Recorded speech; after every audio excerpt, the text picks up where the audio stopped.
Ok, c'est parti. Donc je disais, je suis presque pas certain de ne pas pouvoir avoir assez de temps pour refaire l'exercice de tout à l'heure. Et en fait,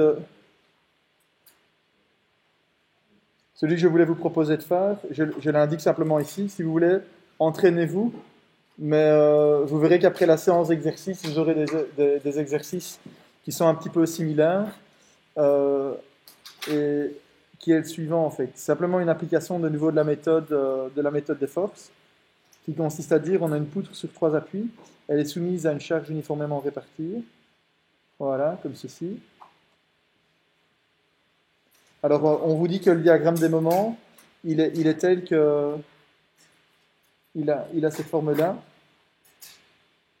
Ça, vous allez le voir, on va le démontrer dans une minute. Et la valeur du moment ici au niveau de l'appui, c'est si là on décide que la charge appliquée c'est P, que la longueur des travées c'est L et L de chaque côté, comme ceci, L et L. La valeur du moment, c'est moins PL carré sur 8. On le fait ça, vous comprendrez mieux. Moins PL carré sur 8. Euh, la valeur du moment ici, au milieu, c'est donc, on peut le calculer, 3 PL carré sur 16, avec le théorème des deux moments. Et alors, la question, c'est quel est le déplacement vertical ici à mi-travers?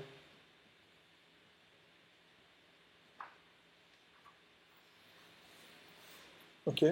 Comment est-ce que vous allez faire ça? On peut juste, on va pas faire tous les calculs ensemble, mais on peut juste essayer d'esquisser une piste de solution.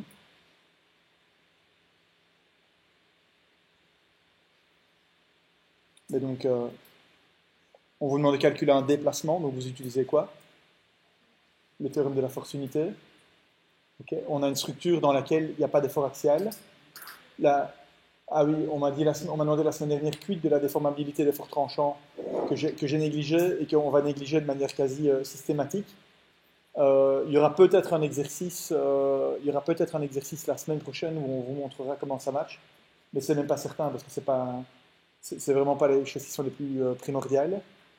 Vous en trouverez un dans les notes de cours, en tout cas, je suis certain, parce que j'en ai rédigé un où on en parle. Donc il va nous rester uniquement quoi? De la déformabilité due à la flexion. Et donc je vais écrire que le déplacement delta qui m'intéresse est égal à 1 sur EI, qui est constant. On connaît donc la raideur en flexion EI est connue. L'intégrale sur la structure de M1 des S. Bah alors c'est bien parce qu'on vous a déjà donné le M. M, c'est le diagramme des efforts dans la vraie structure sous l'effet du chargement qui nous intéresse. D'accord, donc c'est celui-là.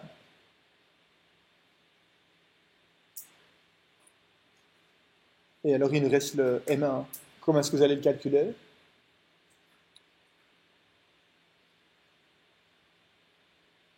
Allez, j'écoute quelqu'un. Valentine.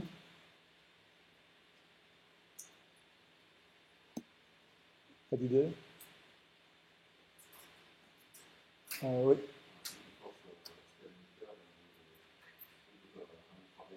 Ok, comme ceci. Et ensuite, une fois le diagramme des moments. Et comment est-ce qu'on le choisit alors le diagramme des moments? Comment est-ce qu'on le calcule? C'est une structure hyperstatique. Mais on a le droit de la rendre isostatique parce que la condition suffisante, c'est que le diagramme soit en équilibre, ok, statiquement miscible. Donc on peut rendre la structure isostatique comme on veut. Comme? Ce serait comment?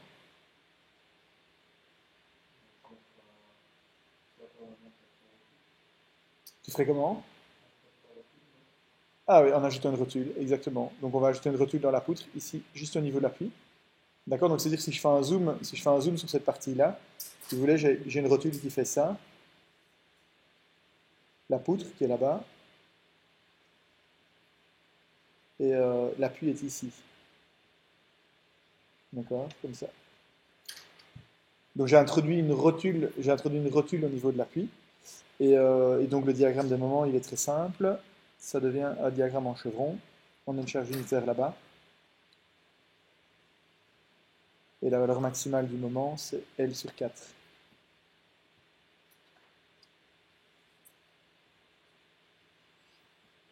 Voilà, je vous laisserai terminer l'exercice si vous voulez vous entraîner. Ouais. Alors, parce que là, donc, ce qu'on a dit la semaine dernière, c'est que le diagramme des efforts, il doit juste être statiquement déterminé, donc il doit être en équilibre.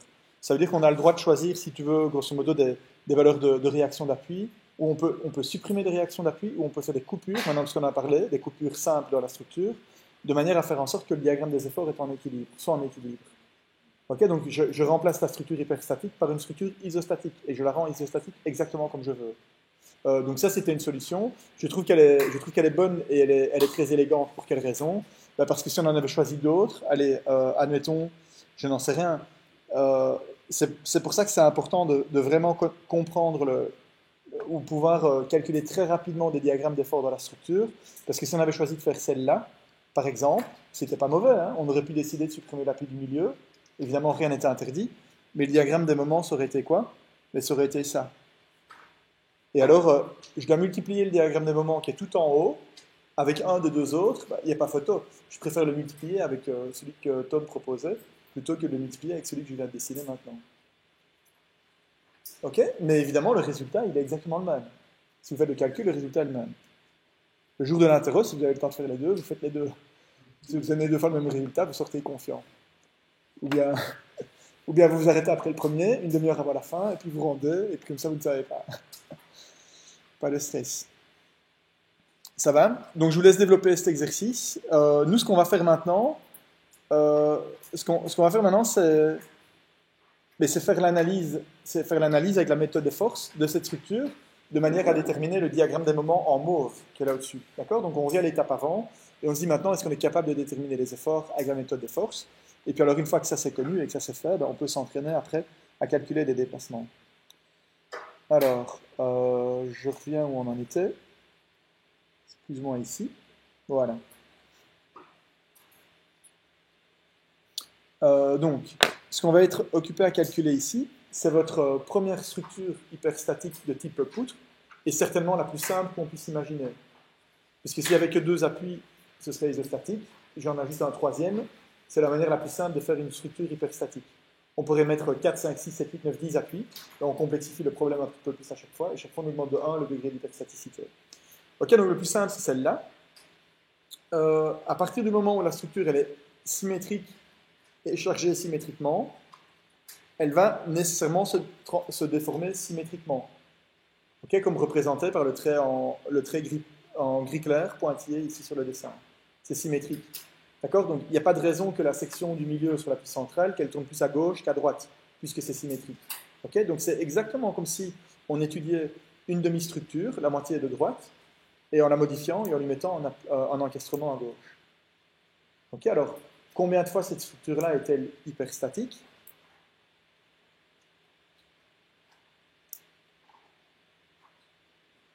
Une fois. Je vois deux bonnes raisons. Parce que si on supprime l'appui à droite, on a un truc qui est encastré libre. Première raison. Deuxième raison, c'est si à la place on avait décidé de mettre une rotule, on a une poutre qui est appuyée, rotulée. Okay, une poutre simple sur deux appuis. Et donc en fait, j'ai trouvé deux méthodes faciles pour transformer cette structure avec une coupure et j'ai réussi à la transformer en une autre structure isostatique. Donc c'est hyperstatique une fois, H égale 1.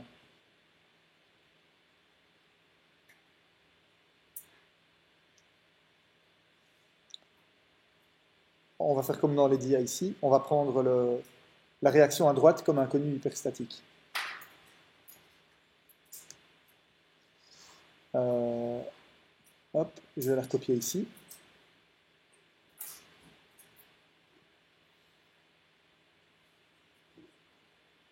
Je vais faire comme ça. Je vais donc dire que cette poutre, elle est de longueur L. Elle est soumise à une charge appliquée P. Elle est de raideur flexionnelle EI.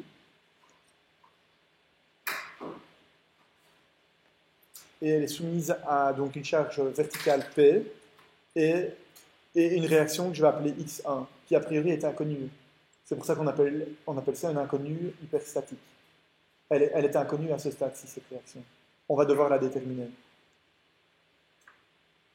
Alors, qu'est-ce qu'on peut dire? On peut dire que la réponse, si vous voulez, ou la déformée, ou les efforts intérieurs, etc., donc la réponse de manière globale de cette poutre sous l'effet des deux, ah ben, ça ne règle pas le problème, sous l'effet des deux sollicitations, est égale à la somme des deux. Pour quelle raison? Principe de superposition. Si je regarde la déformée de cette poutre soumise à la fois à P et à X1, mais c'est comme si je regardais la déformée sous l'effet de P, plus la déformée sous l'effet de X1. D'accord? Parce que, par le principe de superposition. Et qu'est-ce que je vais dire? Ben, je vais calculer le déplacement ici sous l'effet de P. On va commencer par faire ça. Est-ce que c'est quelque chose qu'on sait faire facilement? Ben oui, je vais vous demander de calculer un déplacement. Celui-là, je vais l'appeler A. Je vais l'appeler B, P1. Ok, on reviendra sur les notations après. Je l'appelle BP1. On comprendra tout à l'heure pourquoi on l'appelle comme ça. Et sous l'effet de X1, eh bien le déplacement, le point de l'extrémité de la poutre, il va se déplacer vers le haut. Et il va se déplacer d'une quantité A, 1, 1. Ok? Je vais prendre comme convention que tous mes déplacements sont comptés positivement vers le haut. Pour quelle raison? Parce que j'ai défini X1 positivement vers le haut. Ok? Convention. Déplacement positif vers le haut, car X1 positif vers le haut.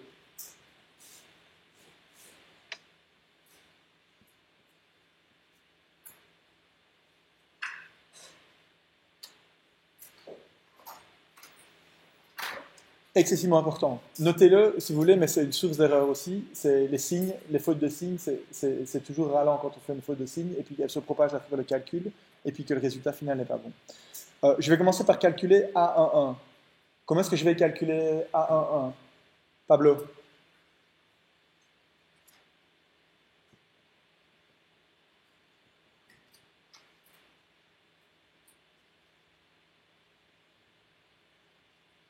Je cherche à calculer un déplacement, donc j'utilise le théorème de la force unité.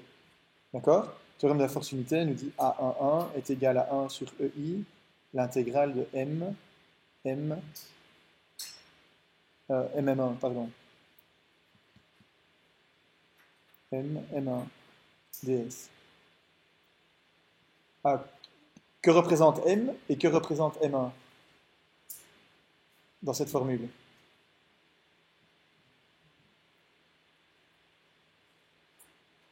M,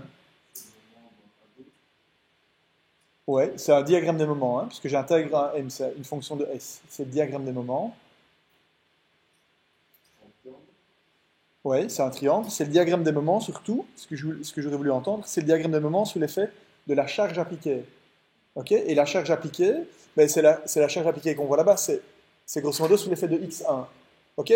Ce que je vais faire pour me faciliter la tâche pour le moment, c'est de dire x1 est égal à 1. D'accord? Donc en fait, si vous voulez, je vais dire x1 fois le déplacement quand x1 est égal à 1. Ou bien quand la charge ici est égale à 1. On est d'accord avec ça? C'est le principe de superposition. Hein? Si je suis capable de calculer la déformation quand la force appliquée est unitaire, mais je calcule cette déformation, je la multiplie par x1, c'est la même chose que ce que j'obtiens quand la force appliquée est égale à x1 au total, et à celle-là, je vais ajouter la déformation sous l'effet de P. Ok, donc ce que je vais faire maintenant, c'est pour calculer M1, et vous allez voir que je fais ça expressément pour me simplifier la vie. Pourquoi? Parce que du coup, M, c'est quoi? M, c'est le diagramme des moments sous l'effet de la force qui m'intéresse vraiment, donc c'est-à-dire la force unitaire. Et M1, c'est quoi? C'est le diagramme sous l'effet de la force unitaire. Donc en fait, ce sont exactement les mêmes. Ok, M est égal à M1. Pourquoi? Parce que je suis en train de calculer le déplacement en un point, qui est le seul point où une force est appliquée dans la structure, et justement, c'est déjà une force unitaire qui est conjuguée au déplacement qui m'intéresse. D'accord? Donc M est égal à M1 dans ce cas-là. Et quelle est la valeur du moment? Ben, le moment est égal à L. D'accord? Donc A1 est égal à 1 sur EI, un triangle comme ceci, un triangle comme ceci, 1, sur une longueur de, sur une longueur de L. Alors, on va regarder dans son petit formulaire, et dans le formulaire, vous allez voir que le résultat d'un triangle fois un triangle, c'est un tiers de MML. Okay, donc, si je fais un tiers de ML est égal à L cube sur 3EI.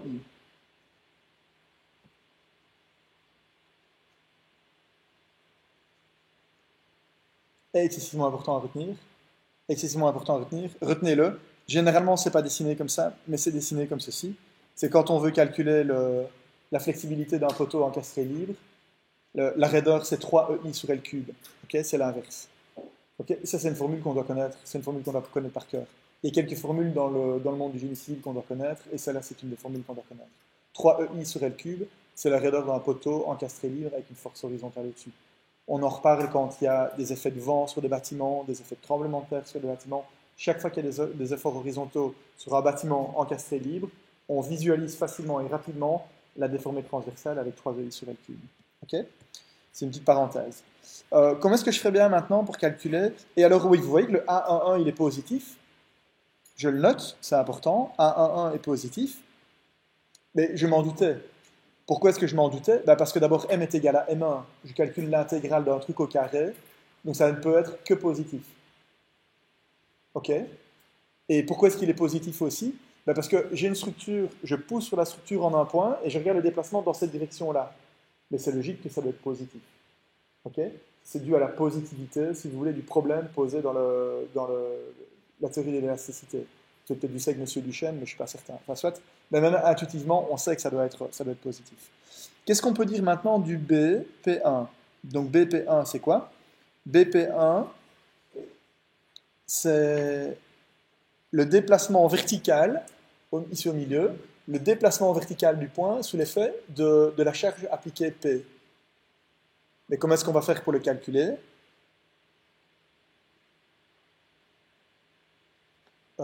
Philippe, comment est-ce qu'on va faire pour le calculer?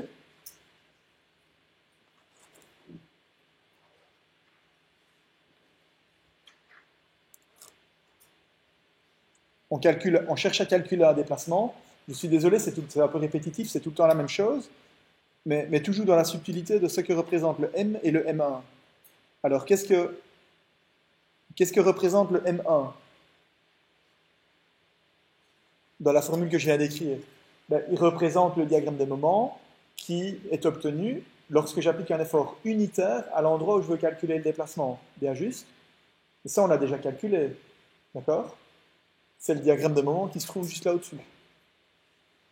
Ok, donc on ne va pas le recalculer, on l'a déjà. Que représente le M dans la nouvelle formule? Le M, c'est le diagramme des moments dans la structure sous l'effet des charges pour lesquelles on veut calculer le déplacement, c'est-à-dire pour la charge uniformément répartie, P. D'accord? Donc je dois calculer le diagramme des moments sous l'effet de la charge uniformément répartie.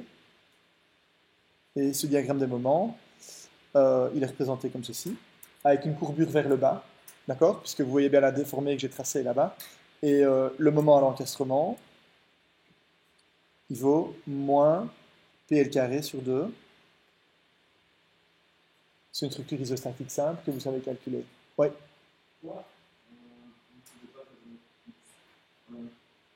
Ah, parce que j'ai dit x1 égale 1 ici. J'ai dit x1 égale 1. Ok, et le x, si tu veux, je l'ai sorti et je le positionne juste là-devant. Donc ce qui m'intéresse pour le moment, c'est de calculer uniquement, voilà, ceci. Mais tu as tout à fait raison. Au bout du compte, après, je vais dire quoi? Je vais devoir faire A11 fois x. Et ça, c'est le déplacement sous l'effet de x1. D'accord? Ça, ce sera x1 L cube sur 3EI. Ok? On va en avoir besoin bientôt. Bon, alors BP1. BP1, on doit calculer l'intégrale de 1 sur EI de ce triangle avec une valeur égale à L et L multiplié par ceci, courbure vers le bas, moins PL carré sur 2. Alors là, je ne connais pas la valeur par cœur. Je vais retourner dans le dans le fascicule, dans le formulaire. Vous pouvez le faire en même temps si vous voulez vérifier. Pardon? Ah oui, bien vu, effectivement, un quart. Alors, il faut faire gaffe que le signe est négatif, hein, donc ça c'est encore une autre source d'erreur potentielle. Donc c'est un quart de L fois, je vais mettre le moins devant tout de suite, PL carré sur 2 fois la longueur L. Donc ça nous fait moins PL cube sur 8 EI.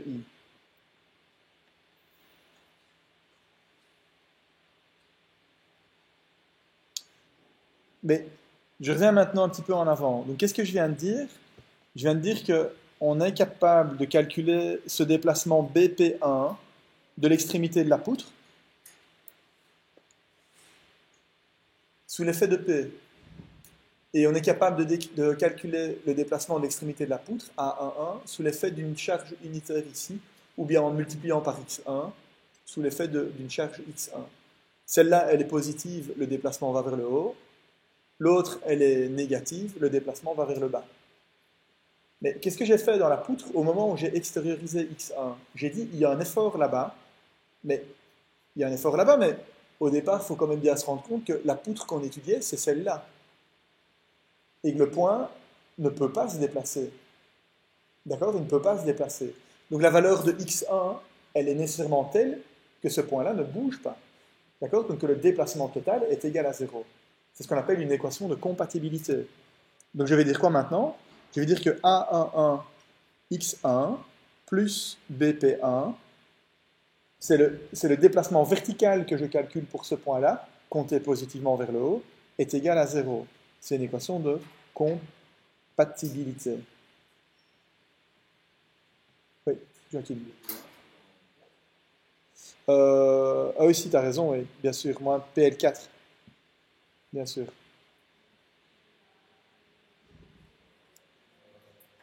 Ok, donc ben, si j'écris cette équation-là, c'est une équation dont l'inconnu est l'inconnu hyperstatique. Et donc j'obtiens x1 L cube sur 3EI moins quelque chose, donc je vais l'envoyer au membre de droite, égale PL4 sur 8EI. On simplifie. Et donc on trouve que x1 est égal à 3 huitièmes de PL.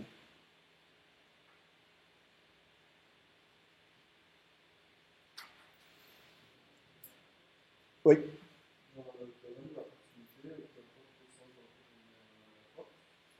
Non, dans le théorème de la force unité, la force, tu la mets unitaire et positive dans le sens où tu veux calculer le déplacement dans le sens positif.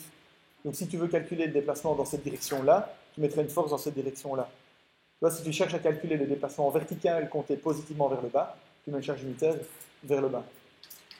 Si tu cherches à calculer le déplacement compté positivement vers le haut, toi, tu mettrais une charge verticale vers le haut. Okay. Alors, en fait, ce qu'on vient de faire, ça a l'air d'être relativement simple, mais ce n'est pas anodin du tout. Qu'est-ce qu'on a dit? On a dit qu'en fait, le déplacement à l'extrémité de droite, ici, c'est égal au déplacement sous l'effet de P, plus x1 fois le déplacement sous l'effet d'une charge unitaire ici. Mais ça, c'est le principe de superposition, c'est valable pour tout. C'est valable pour tout. Imaginons maintenant que je m'intéresse au moment d'encastrement. Ok, je m'intéresse au moment d'encastrement. Combien est-ce qu'il vaut? Ben, il vaut le moment d'encastrement sous l'effet de P, plus x1 fois le moment d'encastrement qu'on aurait sous l'effet d'une charge unitaire. Mais maintenant qu'on connaît la charge unitaire, ben, on connaît le moment d'encastrement. Ok? Donc si je veux le vrai moment d'encastrement, je vais écrire ici, exemple, le moment à l'encastrement, ben, ce serait égal à le moment d'encastrement sous l'effet de la charge uniformément répartie, donc moins PL carré demi, moins PL carré demi, plus x1, donc c'est-à-dire 3 huitièmes de PL, multiplié par le moment d'encastrement qu'on a eu sous l'effet de la charge unitaire, L, plus L. Donc ça nous fait moins 4 huitièmes plus 3 huitièmes, donc moins 1 huitième de PL carré sur 8. Ok? Vous vous intéressez au déplacement à mi-travers? eh bien, le déplacement à mi travée, ben, ce sera le déplacement à mi travée sous l'effet de P, plus x1 fois le déplacement à mi travée sous l'effet de x1. Et si vous intéressez à n'importe quoi d'autre, eh bien, vous l'obtenez comme ça par combinaison de ces deux éléments simples que vous calculez dans une structure hyperstatique pour la simple et bonne raison que maintenant le x1 il est connu. Et donc c'est excessivement simple de recombiner les choses de manière linéaire. D'accord? Alors on peut faire ça pour la poutre sur 3 appuis. Ok, vous voyez ici les valeurs qu'on vient de déterminer, le 3PL sur 8 et le moins PL carré sur 8, le 5PL sur 4 qui se trouve ici au milieu, et qui sont de nouveau des nombres qui sont excessivement importants et que vous devez connaître. Quand on a une poutre sur 3 appuis, le moment sur appui, c'est moins PL carré sur 8. Ok, excessivement important, vous devez le retenir, vous ne pouvez pas l'oublier. Et par exemple, vous voyez que l'appui central, 5 PL sur 4, donc si vous mettez un madrier sur un chantier, vous designez une poutre, si vous mettez un madrier, même temporaire, qui repose sur 3 appuis, s'il est soumis à une charge uniformément répartie comme son poids propre, ou le poids d'un autre plancher qui serait posé par-dessus, ben vous voyez que l'appui central prend plus d'effort que ce qu'il devrait s'il ne reprenait que la moitié. Vous voyez que s'il prenait le poids de L' ici, là il y a PL', là il y a PL', mais s'il reprenait PL' d'un côté et PL' de l'autre, au total, il reprendrait PL. Et vous voyez qu'il reprend 1,25, 5 quarts, 1,25 fois PL. Donc il prend plus d'efforts que ce que les appuis sur le côté ne prennent, qui eux ne prennent que 3/8 de PL, au lieu d'avoir la moitié. PL' ça aurait été 4 PL sur 8. Vous voyez qu'ils prennent moins. Et pourquoi? Parce que, je crois que je vous l'ai dit au premier cours, dans un système hyperstatique, la raideur appelle l'effort. Le nœud central, il est plus raide. Pourquoi? Parce que lui, il est encastré. Alors que le nœud d'extrémité, lui, il est appuyé. Le nœud central est plus raide, il appelle plus d'efforts. Il y aura une réaction qui sera plus importante au niveau de l'appui central par rapport aux réactions sur les appuis latéraux.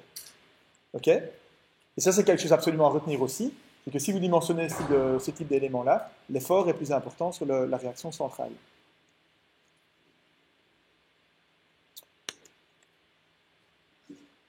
Ok. Pas de questions là-dessus? Il me reste alors 20 minutes. Si vous avez compris le principe, je viens de vous illustrer le principe de la méthode des forces. Je pense qu'il est excessivement naturel, il est intuitif. Une fois qu'on a bien compris qu'on faisait une coupure, qu'on autorisait la structure à se déplacer, et puis que finalement on disait, mince, finalement on n'autorise pas à se déplacer, on répare, on a compris comment la méthode fonctionne. Après, il n'y a plus qu'à la mettre en œuvre. Ok, donc je vais maintenant généraliser simplement tout ça. J'ai quelques dias pour généraliser la méthode et faire en sorte que tout soit bien compris. Ok, donc soit une structure S qui est H fois hyperstatique, soumise à l'action des forces extérieures. On dit qu'elle a le même comportement qu'une structure isostatique, choisie comme on veut, soumise à l'action des mêmes forces extérieures, moment ou paire de forces, etc. Et de forces, moment ou paire de forces, notez x1, x2, xh, qui sont les inconnus hyperstatiques, et dont l'amplitude est telle que les déplacements conjugués aux coupures soient nuls. Okay, c'est exactement le principe de la méthode. On a fait des coupures dans la structure, on a donc libéré ou autorisé des déplacements relatifs ou des déplacements à apparaître. On veut simplement dire maintenant que ces déplacements relatifs sont nuls. Ok, vous verrez des cas d'études un tout petit peu plus compliqués plus tard dans les exercices où finalement on va décider par exemple de rendre la structure isostatique en ajoutant une rotule. Si on ajoute une rotule, l'inconnu hyperstatique n'est pas juste x1 comme on l'a dit tout à l'heure, parce que j'avais supprimé un appui et j'ai libéré la réaction x1. Si j'ai introduit une rotule à l'intérieur de la structure, on doit introduire un couple de moments localisés x1 et x1. Ok, on verra ça dans des appuis, dans des exemples, c'est parfois un petit peu plus compliqué.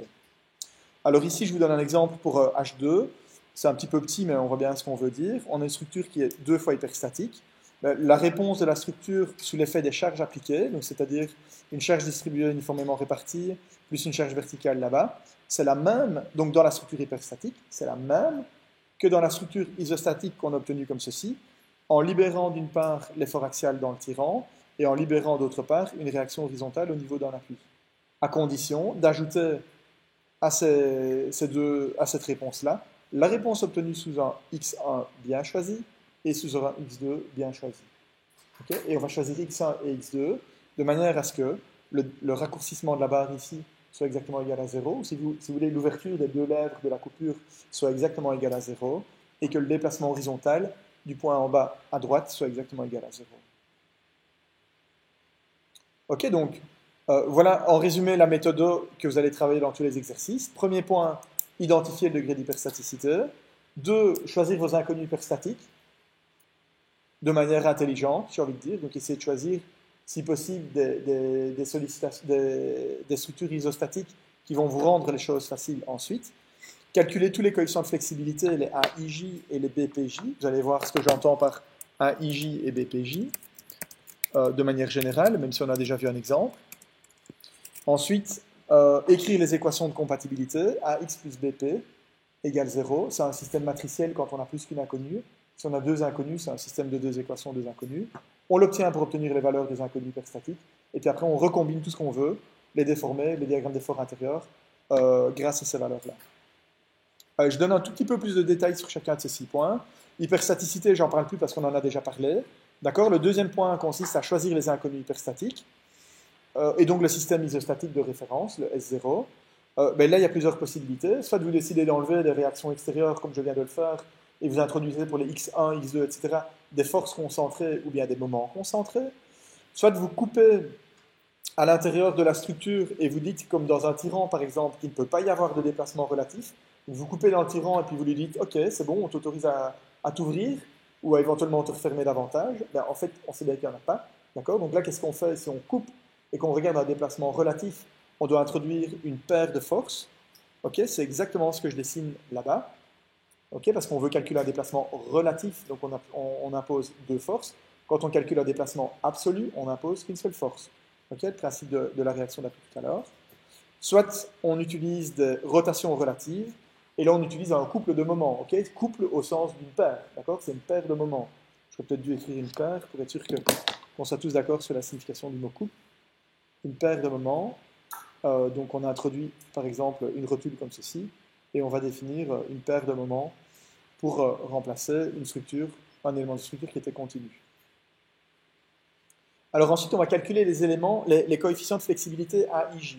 AIJ, c'est quoi? C'est le déplacement ou la rotation, donc on appelle ça un déplacement généralisé, à la coupure J, sous l'effet d'une valeur unitaire de l'inconnu hyperstatique associé à la coupure I.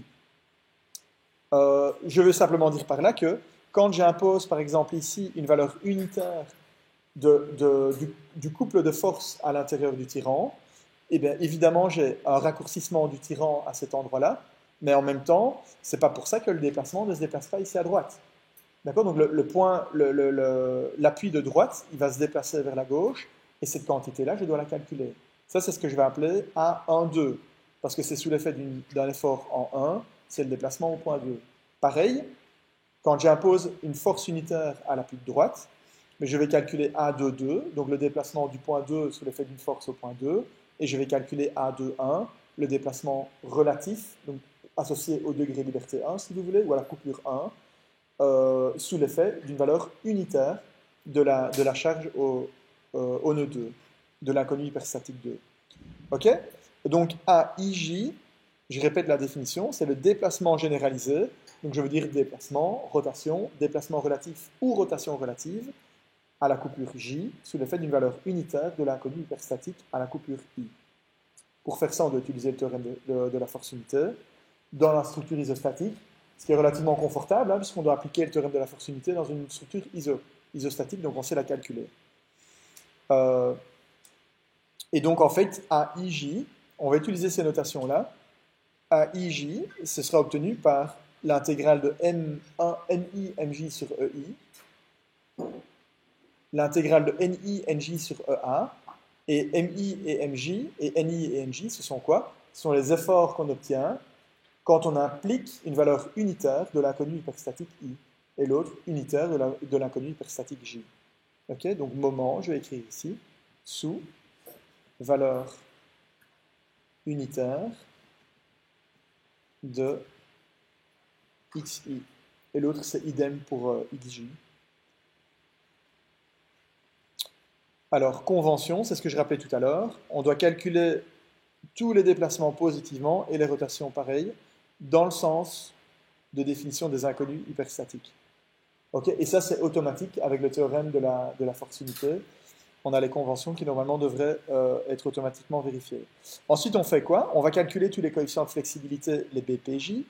Donc, c'est-à-dire que sous l'effet des charges extérieures, Là, on va observer un raccourcissement du tirant, on va observer un déplacement de l'extrémité de droite, on note ces quantités BPI, okay, BP1 et BP2, parce qu'on a des valeurs associées à chacun des déplacements généralisés.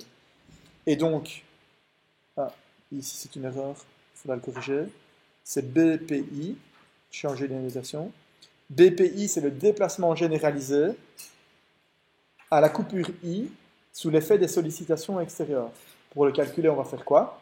On va utiliser le théorème de la force unité de la structure isostatique en disant cette fois-ci que on va utiliser le diagramme des moments dans la structure isostatique sous l'effet des charges extérieures. Et le MI, c'est le même que tout à l'heure. Pour quelle raison? Parce qu'on s'intéresse au même déplacement relatif ou au même déplacement total.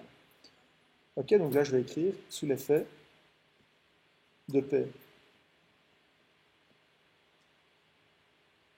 Convention, elles sont pareilles. Les déplacements sont tous comptés positivement dans le sens de définition des inconnues hyperstatiques. Ok, exemple.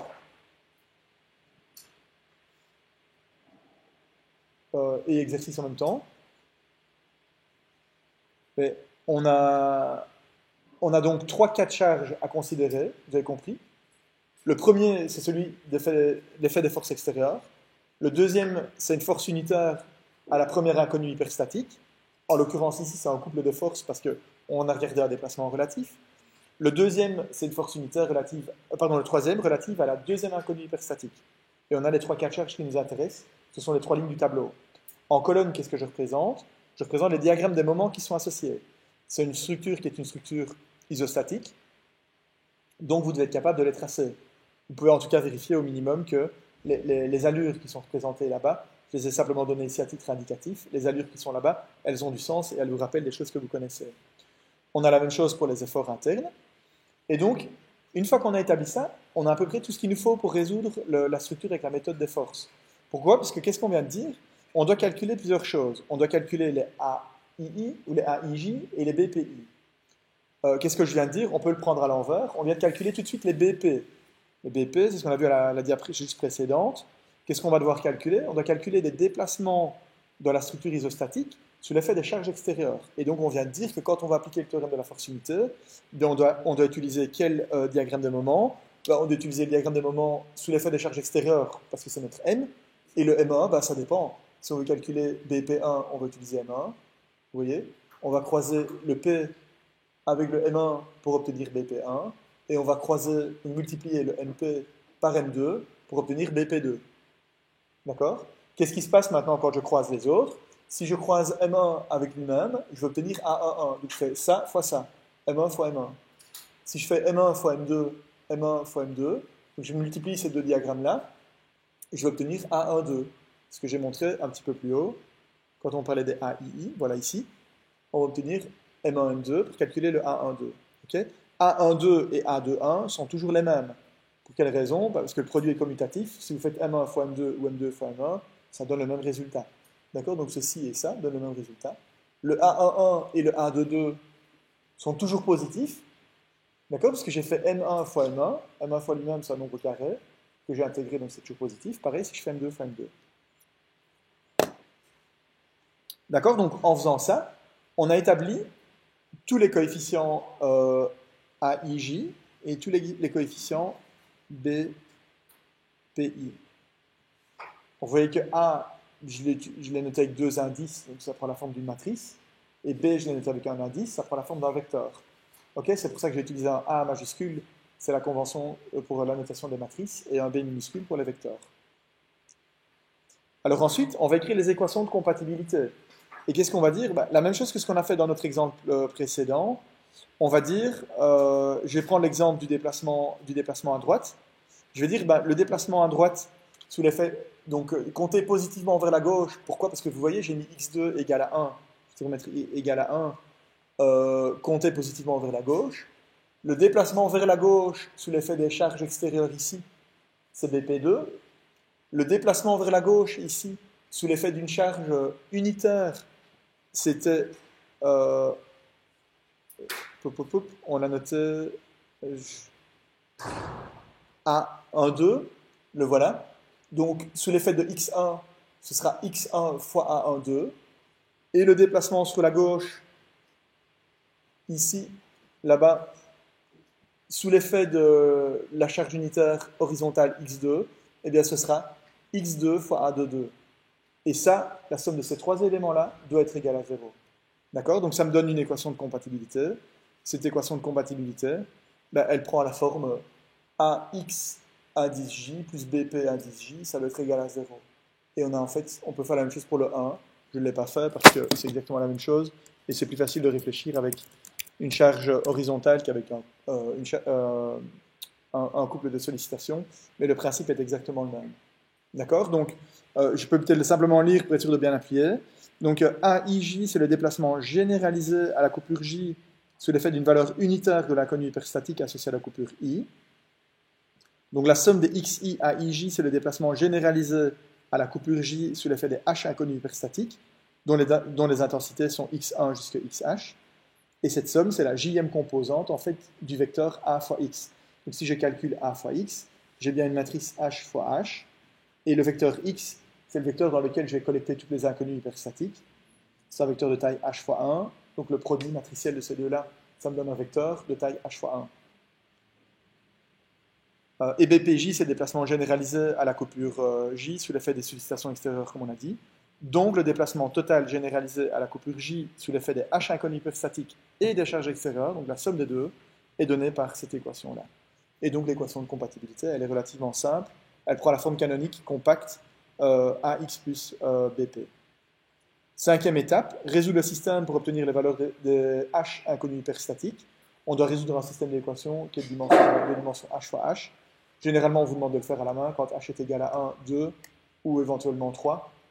Si on se rend compte qu'il y a moyen de résoudre un système de 3 équations à 3 inconnus avec beaucoup de zéros. On ne vous demande pas d'aller plus loin à la main, ça n'a pas beaucoup de sens. D'accord? Ensuite, quand ça s'est terminé, eh on peut déterminer les déformés et les diagrammes d'effort n'importe où dans la structure par recombinaison. Puisqu'on connaît maintenant le x1 et le x2, bien, en fait, si vous voulez la valeur du moment n'importe où, par exemple ici, eh bien, vous allez faire la valeur du moment dans ce cas-là, plus x1 fois la valeur du moment ici, plus x2 fois la valeur du moment là-bas. Vous intéressez à la valeur de l'effort là-bas, eh bien, l'effort axial dans la colonne, ce sera l'effort axial sous l'effet de P, plus x1 fois l'effort axial sous l'effet de x1, plus x2 fois l'effort axial sous l'effet de x2. Ces deux-là sont nuls. Vous voyez que le seul effort axial qui reste, c'est sous l'effet de P. Vous vous intéressez à l'effort à l'intérieur du tirant. Ok, écoutez bien. Vous vous intéressez à l'effort à l'intérieur du tirant ici. Eh bien, vous faites l'effort à l'intérieur du tirant sous l'effet de P, plus x1 fois celui sous l'effet de x1, plus x2 fois celui sous l'effet de x2. Et c'est logique que ça est égal à 0 et que ça est égal à 0 grâce à la procédure d'analyse qu'on vient de développer. Et c'est donc logique que l'effort à l'intérieur du tirant, en réalité, corresponde exactement au x1 qu'on vient de calculer. D'accord? Donc tout se tient.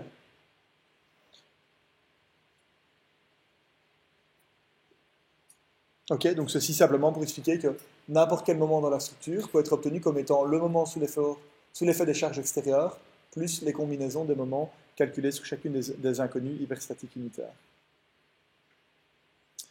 Alors, utilisation de la symétrie. J'ai encore 2-3 petits commentaires qui pourraient vous être utiles. Utilisation de la symétrie. Quand on a une structure qui est symétrique et qui est chargée symétriquement, pour une barre qui traverse l'axe perpendiculairement, on peut démontrer qu'il n'y a pas de déplacement perpendiculaire à l'axe de symétrie. Je veux dire que c'est logique, hein, la structure est symétrique et chargée symétriquement, donc il n'y a pas de raison qu'un point qui est sur l'axe de symétrie se déplace plus à gauche qu'à droite. Il doit rester nécessairement sur l'axe de symétrie, hein, c'est logique.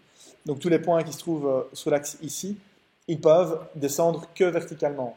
À partir du moment où les points ne peuvent descendre que verticalement, et pareil, il n'y a pas de raison que le point tourne plus dans un sens que dans l'autre, hein, c'est un argument qu'on a déjà utilisé.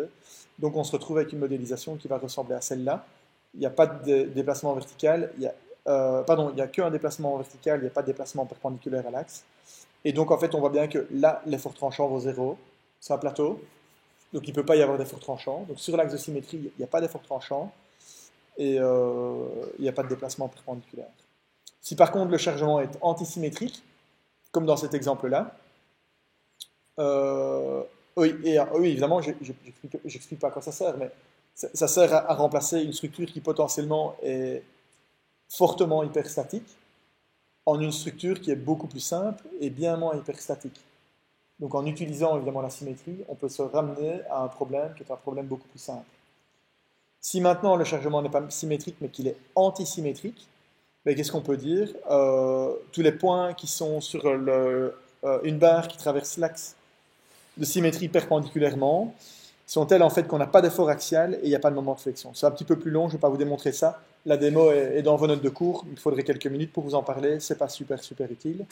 Je préfère garder les 3 minutes qui me restent pour vous parler de la méthode de Clapeyron et d'une méthode qui en fait a été établie par un gars célèbre qui s'appelle Clapeyron et qui lui en fait a recommandé de choisir des inconnus hyperstatiques qui sont des moments sur appui, qui ne sont pas les inconnus hyperstatiques qu'on choisirait naturellement dans le cas d'analyse de poutres sur plusieurs appuis. Si on regarde par exemple l'analyse d'une poutre continue sur 6 appuis, d'accord? Donc ceci c'est un exemple. C'est une poutre qui est soumise à une charge uniformément répartie, une charge concentrée, encore une charge uniformément répartie, encore une charge concentrée. Le vrai diagramme de moment, c'est celui-là. Il a l'air d'être quand même relativement compliqué. Mais en fait, des poutres sur appui continu, on en calcule beaucoup plus tard. Vous verrez, vous en calculerez énormément. Vous aurez peut-être même des petits fascicules qui vous disent tout de suite ah ok, pour une poutre à 4 travées, une charge uniformément répartie, voilà les valeurs des moments. Ok, donc ça se tabule dans les abacs. Et ça ne se calcule plus nécessairement, mais enfin soit. Le diagramme de moment, il est relativement compliqué. Si la structure elle est sur 6 appuis, quel est le degré d'hyperstaticité?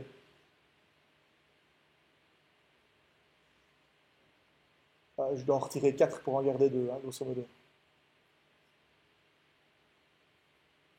On est d'accord? Ouais, Justin. Ouais, ok, très bien. C'est confirmé, c'est confirmé. Elle est 4 fois hyperstatique. Et effectivement, je pourrais très bien dire, ah ben voilà, ma structure isostatique de référence, c'est celle-là, un appui là, et je vais supprimer tous les appuis au milieu. Et puis je vais regarder maintenant les efforts dans la structure sous l'effet de chacune des inconnues hyperstatiques. Je dis que la première inconnue hyperstatique est égale à 1, donc elle est associée à la première réaction. Donc on va retrouver nécessairement un diagramme de moment triangulaire. Pareil sous la deuxième, pareil sous la troisième, pareil sous la quatrième. Vous avez compris maintenant que dans la méthode des forces, on va devoir croiser 1 fois 1, 1 fois 2, 1 fois 3, 1 fois 4. 2 fois 1, 2 fois 2, 2 fois 3, 2 fois 4, etc. etc. Pas trop de soucis, ça reste à chaque fois un triangle fois un triangle, ou bien vous voyez ici sur cette portion-là, c'est un trapèze fois un trapèze. Je pense qu'on peut s'en sortir, c'est pas trop compliqué. On doit aussi calculer les BPI. Les BPI, c'est quoi? Et ça va être P multiplié à chaque fois par x1, et puis par x2, puis par x3, 4. Et alors là, ça va être un peu plus fastidieux, parce que là, on a un truc qui est parabolique, on ne le voit pas tellement, mais en fait, c'est parabolique. Là, c'est pareil, etc., etc. Et on va les multiplier par les trapèzes, et ça commence à devenir compliqué. Et vous voyez qu'on a beaucoup de termes à calculer, et que c'est le meilleur moyen de se tromper. Alors, qu'est-ce qu'il a dit Clapeyron? Il a dit, choisissez pas vos inconnus hyperstatiques comme ça, prenez-les autrement, dites simplement que les inconnus hyperstatiques, ce sont les moments sur appui. Et vous n'avez qu'à, dans votre structure isostatique de référence, introduire des moments qui sont des moments sur les appuis. Et en faisant ça, d'abord, le diagramme sur l'effet des P est beaucoup plus simple. Vous voyez, quand on a une charge uniformément répartie sur l'entièreté, c'est beaucoup plus facile. Et surtout, tous les diagrammes sur l'effet des charges unitaires, vous voyez, ce sont des charges unitaires qui correspondent à un couple de moments, parce que j'ai libéré un moment, donc j'autorise une rotation relative, mais cette rotation relative, je ne veux pas l'autoriser, je veux qu'en fait elle soit nulle, parce que la structure en réalité, la poutre en réalité elle est continue, donc puisque j'ai mis une rotation relative, je dois mettre un couple de moments, et je dois calculer donc x1, le diagramme M1 sur l'effet de ce couple de moments. Il est simple, parce qu'il est localisé.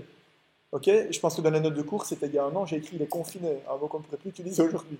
Okay, il est vraiment limité dans une petite zone de la structure. Et pareil sur les autres. Et donc c'est excessivement simple de calculer les A1, A4 par exemple, vous voyez c'est 0. Vous le voyez tout de suite. Parce qu'il n'y a pas d'intersection entre les deux. Ok, donc la méthode de Clapeyron, c'est une méthode qui est relativement simple pour calculer tous ces diagrammes de moment.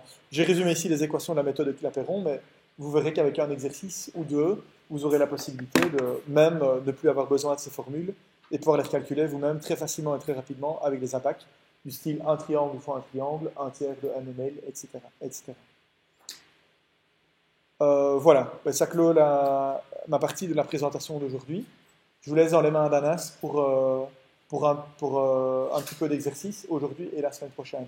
Si entre-temps il y a des questions, je veux bien recevoir vos questions maintenant, ou bien éventuellement en tout début de séance, si tu me laisses quelques minutes pour répondre encore aux questions. On est bon? C'était clair? Voilà, il n'y a plus qu'à.